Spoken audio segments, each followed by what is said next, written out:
తల్లే ఒల్లిరుసుకుందే కోడెలాగల్లే యాప పుల్లల షేదు నమిలిందే రామ రామ రామ రామ తలకు పోసుకుందే నా నేల తల్లే అలికి పూసుకుందే ముగ్గు సుక్కల్లే సత్తి మూటల్లే సగబెట్టుకుందే బాయి గిర్కనా పల్లె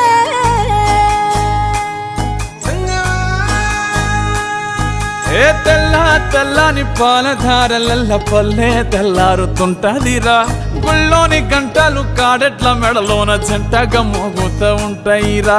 నాగలి భుజాన పెట్టుకుంటే దోస్తులు చెయ్యేసినట్టేరా కొట్టు గోదా పక్కన ఉంటే కొండంత బలగం ఉన్నట్టురా చల్లగాలి మోసుకొచ్చెరా సేను శిలకల ముచ్చట్లు దారి పొడుగు సెట్ల కొమ్మలా రాలుతున్న పూల సప్పట్లు గట్టి మోపులు కాల్వ